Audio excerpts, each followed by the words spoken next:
Okay, this is combination bedpan and measuring urinary output. So our first 5 steps are going to be Knock, identify, explain, hand hygiene, privacy.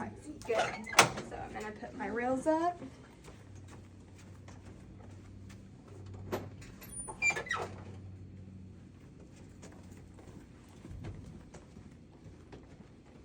And I'm going to raise the bed to a position of comfort.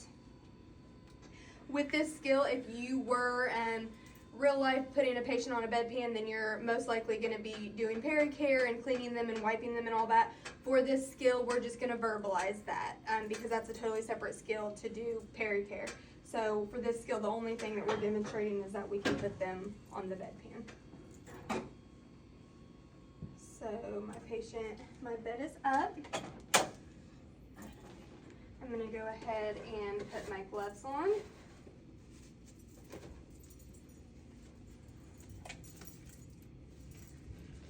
And I'm not going to use a bath blanket or anything like that for this skill. I shouldn't have to uncover my patient at all. I'm just rolling him, and that sheet should stay over him. Okay, so I'm just kind of to the side putting this sheet. And before I put down my bedpan, I'm going to put down my waterproof pad to protect my bed. So I want to make sure that my table is close to me so that I have got one hand on my patient and I can grab whatever I need. So I'm going to roll him over and position my waterproof pad. And then I'm going to place the bedpan. The larger part goes in the front so that it will collect the urine. So this is going to go just right under his butt. You just want it positioned as if he's on a toilet seat. And then sometimes you'll have to adjust a little bit to make sure they're on it comfortably. Once I've done that, now I can remove these gloves.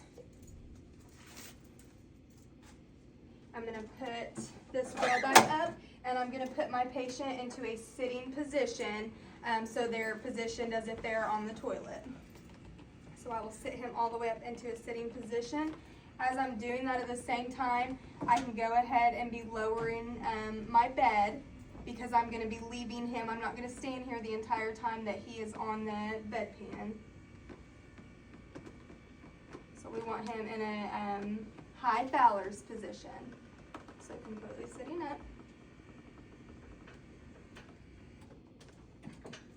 And then because I'm leaving the room, I'm going to make sure that my bed is lowered all the way to the ground. Okay. So I'm going to be leaving him for privacy. So I want to put these rails back down. I'm going to make sure that he has his call light close to him so that when he's done, he can ring for me.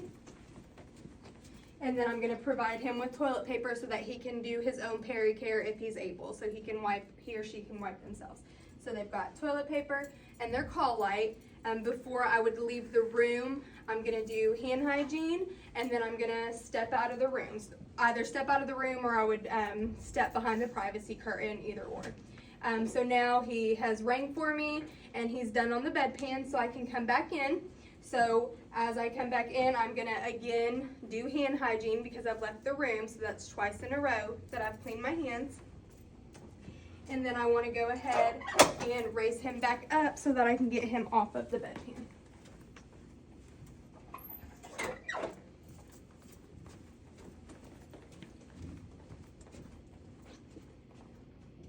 So I'm going to raise the bed back up to a comfortable position for me, and as I'm doing that, I'm going to be lying him back down because he has to be in a supine position for me to roll him to get that bedpan out from under him.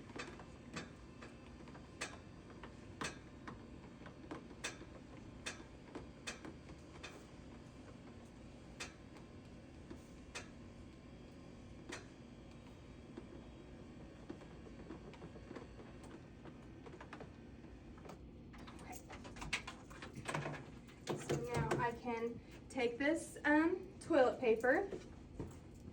I'm going to lower my rail.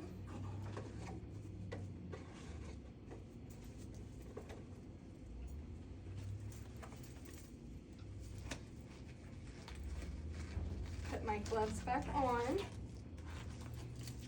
Now this patient has already completed pericare and wiped themselves. If they needed help with that, then I would do that, but all I need to do is verbalize that to my evaluator that I've done pericare, that he's done pericare, either one. This is gonna be my bedpan cover, okay? It's just another waterproof pad. So I'm going to roll my patient, holding onto this. This is gonna get set at the end of the bed. We don't ever wanna sit a urinal, a bedpan, anything like that on their table. And then I'm gonna cover that with the bedpan cover. And I'm gonna remove this chuck, rolling it inward. And then this will be disposed of. And these gloves will be disposed of.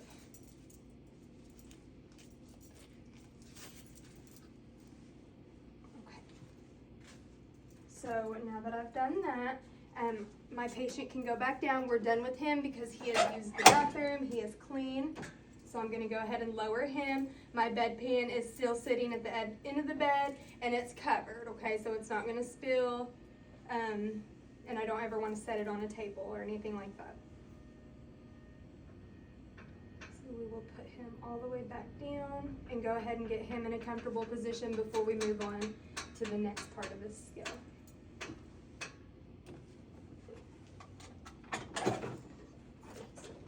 Down.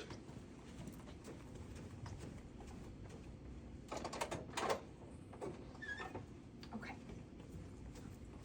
So now that my patient is okay, there will be a chair at the end of the bed, and this is going to act as the toilet, okay? Because anytime that we are emptying the bedpan, obviously we're going to empty it into the toilet, and if we are going to be measuring, we want to do that over the toilet in case anything were to spill.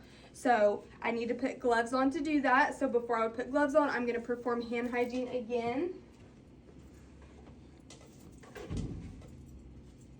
And put my gloves on.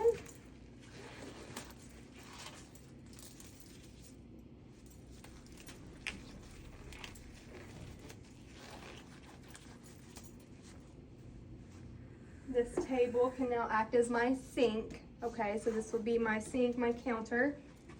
So I'm going to remove the bedpan cover. That would be disposed of. And then this would be poured into the graduate, okay? Once that's poured into the graduate, this is going to be cleaned and stored. And now I'm going to remove this from the table using my chuck. I can set it over here at the counter. I'm getting down because I always have to read a measurement at eye level. So I'm going to get down and read it wherever my tape is. And this is going to be 450 milliliters. So once I've done that, I can come back to the toilet. That's going to be emptied, cleaned, and stored. This is disposed of. My gloves are disposed of. And now I can complete my last 3 steps, which would be hand hygiene, call light, report.